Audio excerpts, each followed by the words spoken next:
Morning बच्चों। आप सब जैसे 10th पास करके 11th में आए हैं, तो बेसिकली अभी आपको डाउट ये है कि कौन सा सब्जेक्ट चूज किया जाए, साइंस ले, कॉमर्स ले या आर्ट ले। तो मैं यहाँ बात करता हूँ आपको साइंस की, कि साइंस में आपके पास दो फील्ड है, एक मेडिकल एक नॉन मेडिकल, और 11th और 12th दोनों में ही आपको मेडिकल और नॉन मेडिकल के लिए फिजिक्स सब्जेक्ट पढ़ना पड़ता है। बेसिकली अभी तक आपने 10th क्लास में जो फिजिक्स पढ़ी है वो एक बेस था आपके लिए। अब 11th क्लास में हम उसका अपडेटेड वर्जन, मतलब हम थोड़ा सा ज़्यादा उसके बारे में अध्ययन करेंगे। उससे पहले कुछ बेसिक चीज़ें हैं जो कि हमें फिजिक्स में पढ़नी है। बेसिक मैथमेटिक्स अर्थात हम गणित के ही कुछ सूत्र, कुछ सर्वसमीकरण और कुछ प्रमेय पढ़ेंगे जो कि हमें आगे फिजिक्स में हेल्प करेंगे। तो आज हम इसमें बात करते हैं सबसे पहले त्रिकोणमिति, ट्रिग्नोमेट्री। तो आइए देखते हैं, जो ट्रिग्नोमेट्री हम पढ़ेंगे अर्थात ये होता है त्रिकोणमिति।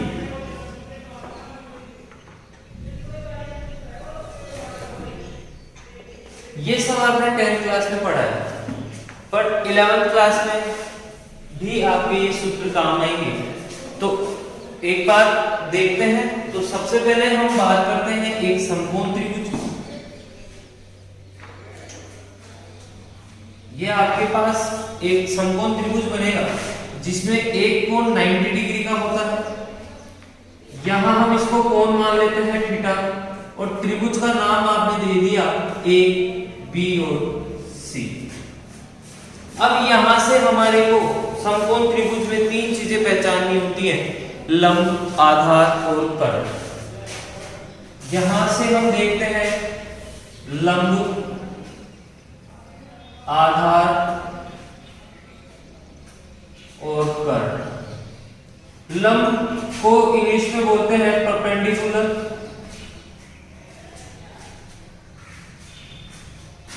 आधार को हम बोलते हैं बेस, और कर्ण को हम बोलते हैं हाइपोटेनियस।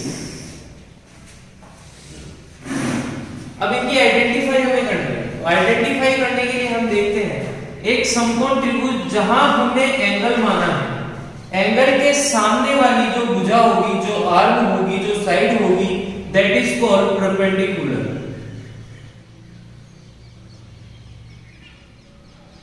इस भुजा को कहा जाता है लंब। लंब के सामने वाली भुजा को कहा जाता है कर्ण, हाइपोटेनियस।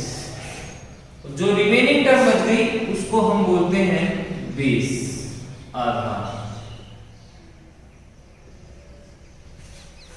तो इस तरह से ये समकोण त्रिभुज के लिए पहचाना जाता है। अब ये तो बात हो गई, हमने यहां पर थीटा ले लिया।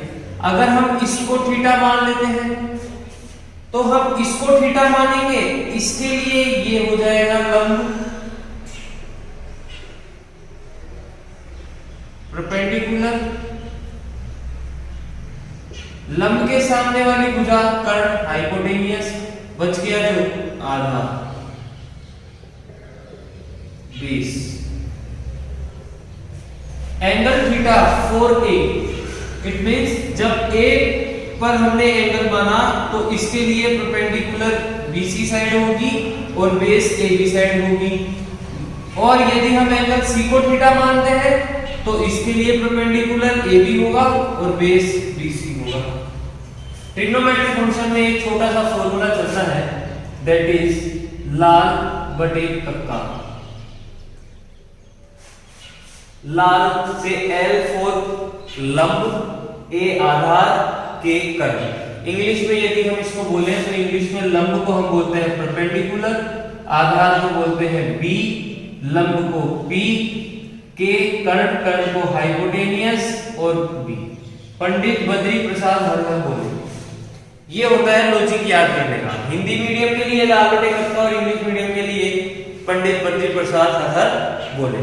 अब ये कहां काम आते हैं, उससे पहले हम ट्रिग्नोमेट्री के बारे में स्टार्ट करते हैं। तो ट्रिग्नोमेट्री में कुछ फंक्शंस होते हैं, जैसे पहला होता है साइन थीटा, दूसरा cos theta, third is tan theta, fourth cot theta, fifth sec theta और लास्ट वन होता है कोसेक थीटा। ये 6 ट्रिग्नोमेट्रिक फंक्शंस होते हैं जो कि हमारे को आगे तक काम आए।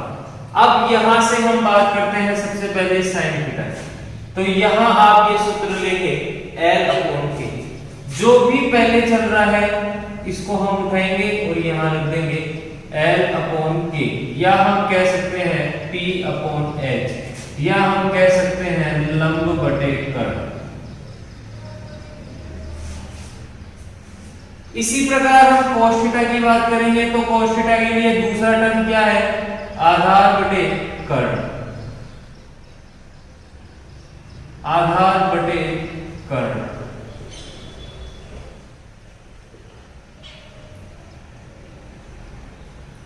अब यहां हम बात करते हैं टेन थीटा की। टेन थीटा के लिए है लंब बटे आधार, तो आप यहां लिखेंगे L/A, it means perpendicular upon base.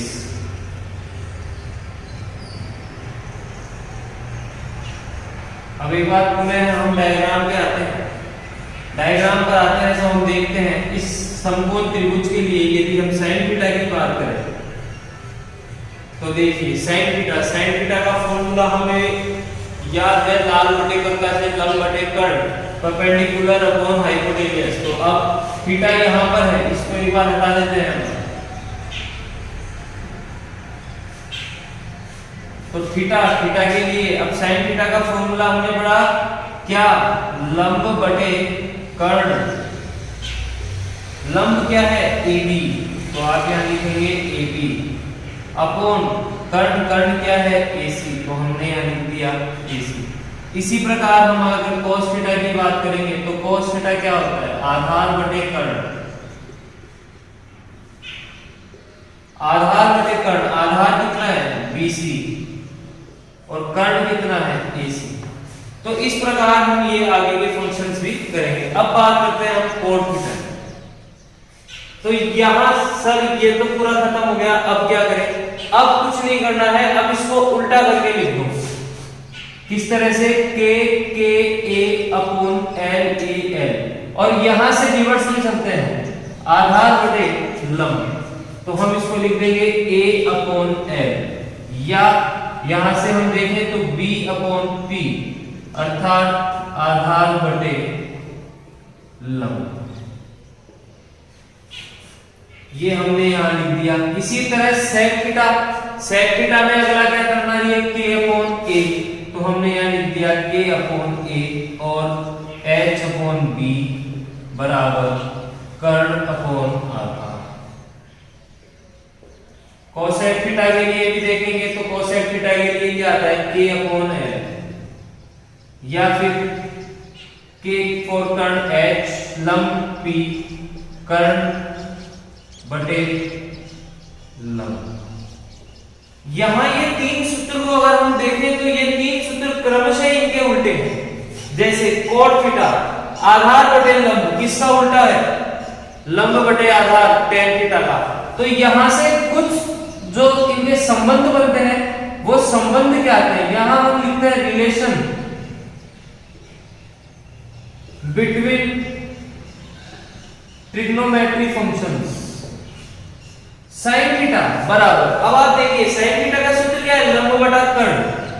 यहां लंब बटा कर्ण और कहां मिल रहा है, नहीं मिल रहा है, लेकिन कर्ण बटा लंब मिल रहा है। किसमें मिल रहा है, कोसेक थीटा में। तो साइन थीटा का संबंध हो जाएगा 1/कोसेक थीटा। दूसरा इसका रिवर्स भी आप लिख सकते हो क्या, कोसेक थीटा = 1/sin थीटा।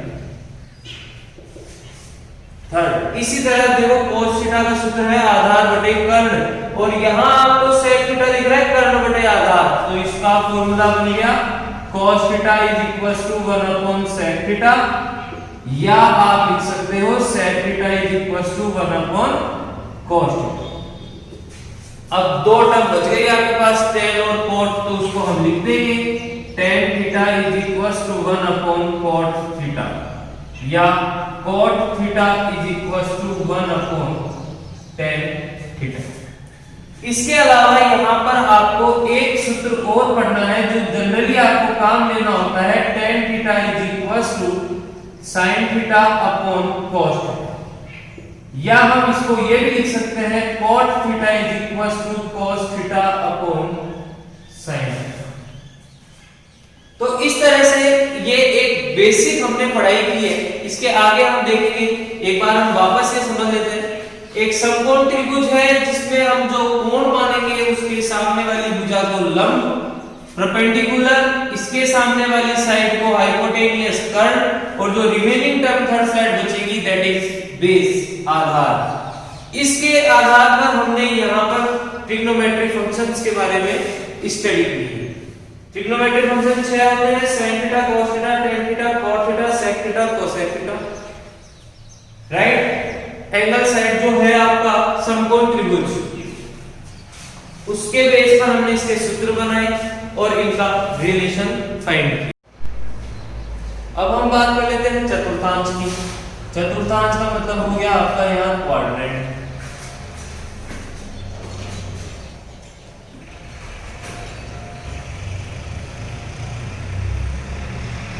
चतुर्थांश 4 अंश का मतलब हो गया 4 भागों में डिवाइड कर दिया। सबसे पहले 0 डिग्री से 90 डिग्री, 91 से 180 डिग्री, 181 से 270 डिग्री, 271 से 360 डिग्री। इस तरह से पूरा हमने एक राउंड कवर कर लिया। अब 0 से 90 डिग्री को हम बोलते हैं फर्स्ट क्वाड्रेंट। इसको क्या बोलते हैं? फर्स्ट क्वाड्रेंट, पहला या प्रथम चतुर्थांश। दूसरे की हम बात करते हैं 91 से 180 डिग्री, दैट इज कॉल्ड द्वितीय चतुर्थांश और सेकंड क्वाड्रेंट। तीसरा क्वाड्रेंट आता है 181 से 270 डिग्री, जिसको हम बोलते हैं थर्ड क्वाड्रेंट, तृतीय चतुर्थांश। 271 to 360 degree, that is called fourth quadrant, चतुर्थ चतुर्थांश। अब इनमें कौन से क्वाड्रेंट में कौन सा ट्रिग्नोमेट्रिक फंक्शन पॉजिटिव होगा और नेगेटिव होगा, उसकी हम बात करते हैं। तो उसके लिए आपको सिंपल सा एक फॉर्मूला है जो आपको लर्न रखना है, याद रखना है। A S T C. ए का मतलब हो गया all trigonometry functions.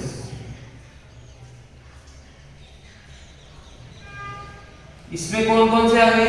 Sign theta, cos theta, tan, cot, sec और कोसेक। ये सारे फर्स्ट के अंदर पॉजिटिव होते हैं। इट मींस यदि हम 0 डिग्री से 90 डिग्री के एंगल या इनके बीच के एंगल की बात करें तो ये सारे आपको इनकी वैल्यू मिलेगी पॉजिटिव। नेक्स्ट सेकंड क्वाड्रेंट में एस का मतलब होता है साइन थीटा, और साइन थीटा का रिलेशन देखिए आप, साइन थीटा का रिलेशन किसके साथ है? कोसेक थीटा के साथ। तो यहां हम लिख देंगे कोसेक थीटा। ये दो वैल्यू आपको सेकंड क्वाड्रेंट में पॉजिटिव मिलेगी। Remaining all term second quadrant के लिए क्या क्या बच गया आपके पास? जैसे कॉट थीटा बच गया, टेन थीटा बच गया, cos थीटा बच गया और sec theta. For second quadrant ये सब आपको नेगेटिव मिलेंगे। इट मींस 91 से 180 डिग्री के बीच के सभी एंगल्स के लिए sin थीटा और cos थीटा का मान पॉजिटिव धनात्मक प्राप्त होगा, जबकि cot theta, tan theta, cos theta और sec थीटा का सेकंड क्वाड्रेंट में या 91 से 180 डिग्री के बीच में सभी कोणों का मान नेगेटिव अर्थात ऋणात्मक प्राप्त होगा। अब इसी तरह हम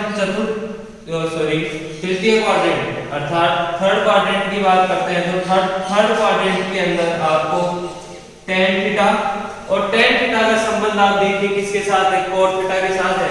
तो tan थीटा और cot थीटा की वैल्यू आपको मिलेगी पॉजिटिव। उसके अलावा यहां पर अब जो टर्म बच गई वो क्या क्या बच गई, sin theta, cos theta, sec theta और cosec थीटा।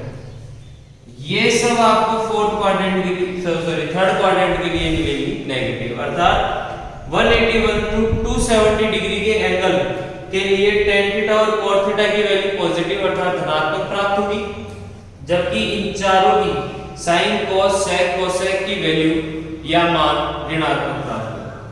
इसी प्रकार हम फोर्थ क्वाड्रेंट में आते हैं, तो फोर्थ क्वाड्रेंट के अंदर या चतुर्थ चतुर्थांश के अंदर हम बात करेंगे तो यहाँ पर आपको cos थीटा और cos का सीधा संबंध किसके साथ दर्शाया है, sec थीटा के साथ। तो cos थीटा और sec थीटा की वैल्यू आपको पॉजिटिव मिलेगी बिटवीन 271 टू 360 डिग्री एंगल, अर्थात 271 डिग्री से 360 डिग्री के कोण का मान, अर्थात इनके मध्य का मान cos थीटा और sec थीटा के लिए धनात्मक प्राप्त होगा, जबकि sin theta, tan theta, cot theta और cosec थीटा के लिए ये मान नेगेटिव प्राप्त होगा। तो इस प्रकार ये चतुर्थांश के बारे में हमने बताया। पहले चतुर्थांश अर्थात 0 डिग्री से 90 डिग्री के मध्य सभी कोणों के लिए सभी फंक्शंस, सभी त्रिकोणमितीय फलन का मान धनात्मक प्राप्त होगा। द्वितीय चतुर्थांश 91 डिग्री एंगल से 180 डिग्री एंगल के मध्य सभी कोणों के लिए sin थीटा और cosec थीटा धनात्मक प्राप्त होंगे, जबकि cot, tan, cos और sec ऋणात्मक प्राप्त होंगे। थर्ड क्वाड्रेंट तृतीय चतुर्थांश में 181 डिग्री से 270 डिग्री अर्थात 181 टू 270 डिग्री एंगल पर सभी कोणों के लिए tan थीटा और cot थीटा के मान धनात्मक प्राप्त होंगे, remaining sin, cos, sec, cosec आपको नेगेटिव प्राप्त होंगे, अर्थात ऋणात्मक मान प्राप्त होंगे। चतुर्थ चतुर्थांश या फोर्थ क्वाड्रेंट की हम बात करें 270 degree to 360 degree, it means 271 से 360 डिग्री के मध्य सभी कोणों के लिए cos थीटा और sec थीटा धनात्मक प्राप्त होंगे, जबकि sin, tan, cot और cosec यहां से आपको ऋणात्मक प्राप्त होंगे। तो ये हमने पढ़ा चतुर्थांश के बारे में। अब कुछ सर्व समीकरणे हैं, वो सर्व समीकरणे हम देखते हैं कि sin, cos, tan, sec, cot, cosec कैसे काम करते हैं। तो इन सर्व समीकरणों के लिए जो इक्वेशंस कह सकते हैं हम उनको, कि ये इक्वेशंस होती हैं जो आपने बचपन से ही पढ़ रहे हैं और आगे भी पढ़ते रहेंगे, ठीक है, क्योंकि बचपन ही डिसाइड करता है कि आपका जो यंग एज होती है वो क्या होती है। तो आगे देखिए, अब यहाँ हम बात करते हैं पहली होती है sin square theta plus cos square theta, इसकी वैल्यू होती है 1। आगे इसी में अगर मैं बात करूं, इसको आप ए पार्ट ले लीजिए, अब बी पार्ट की हम बात करें तो यहां से आप लिख सकते हैं sin square theta is equal to 1 minus cos square theta, या आप इसको लिख सकते हैं 1 माइनस cos स्क्वायर थीटा, नहीं आप यही लिखिए 1 minus cos square theta. C point में अब यहां से हम cos स्क्वायर थीटा की वैल्यू निकाल लेंगे, तो cos स्क्वायर थीटा आ जाएगा 1 माइनस sin स्क्वायर थीटा। अब ये आया कैसे, sin square theta plus cos square theta is equal to 1 कैसे आता है। अभी मैंने आपको थोड़ी देर पहले एक राइट एंगल ट्राइंगल पढ़ाया था, समकोण त्रिभुज के बारे में बताया था, इसको आपने थीटा माना था, तो ये लंब या परपेंडिकुलर था, ये कर्ण या हाइपोटेनियस था, आप इसको लिख दीजिए या तो L या P, L लंब, P परपेंडिकुलर, K कर्ण या H हाइपोटेनियस, और ये इसको आपने माना था बेस या आधार, तो इसको तो B ही लिखा जाता है, ठीक है, या A फॉर आधार, ठीक है। अब यहां से अभी मैंने आपको एक सूत्र पढ़ाया था बेटा, sin थीटा क्या, लाल बटे कक्का, पंडित बद्री प्रसाद हर हर बोले, तो साहब पंडित जी तो हर हर बोल दिए, अब अपन देखते हैं sin थीटा क्या होता है, लंब बटे कर्ण, लंब बटे कर्ण। इसी प्रकार cos थीटा क्या होता है, आधार बटे कर्ण। ये दोनों वैल्यू का मान हम यहां पुट कर दें, यहां पुट कर देते हैं तो हमारे पास इक्वेशन क्या है, इक्वेशन है sin square theta plus cos square theta बराबर a। प्रूव करना है sin का मान क्या है, l बटा k, स्क्वायर है तो हम यहां लिख देंगे l square upon k square plus, चलिए आगे यहां देखिए cos का मान कितना है, a square plus k square बराबर 1। एलसीएम कितना आया, k स्क्वायर। यहां आपने लिखा l square plus a square बराबर 1। l लंब a आधार। अब आ जाते हैं हम पाइथागोरस प्रमेय पे। पाइथागोरस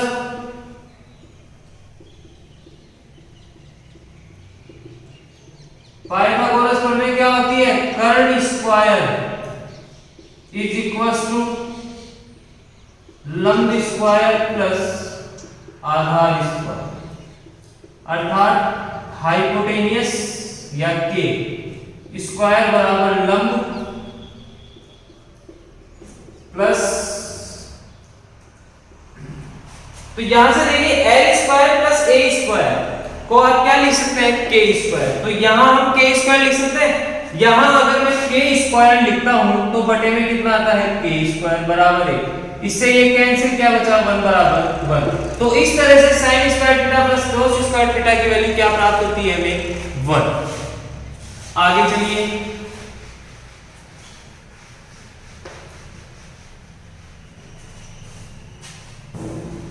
सेकंड होती है बेटा sec square theta minus tan square theta is equal to 1।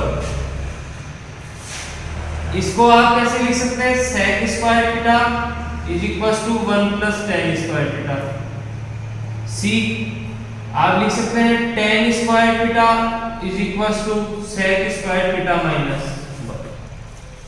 Same वही ट्रिग्नोमेट्री फंक्शंस की तरह हम बात करेंगे। ट्रिग्नोमेट्री फंक्शन में इनको प्रूव करना है sec स्क्वायर और tan स्क्वायर। समकोण त्रिभुज से हम इनकी समीका बना देंगे, इनका रिलेशन बताएंगे और वैल्यू पुट कर देंगे। थर्ड अब यहां देखो आप sin cos आ गया, sec tan आ गया, तो बच गया क्या, cosec और cot। तो वो होगी आपकी cosec square theta minus cot square theta बराबर 1। B cosec square theta is equal to 1 plus cot square theta. और सी जो बनेगी वो बनेगी cot square theta is equal to cosec square theta minus. तो इस तरह से ये कुछ सरल समीकरणाएं थी जो कि आपको पढ़ाई गई है। तो ये थी ट्रिग्नोमेट्री फंक्शंस के लिए कुछ बेसिक चीजें जो हम नेक्स्ट क्लास में आगे फर्दरली बात करेंगे।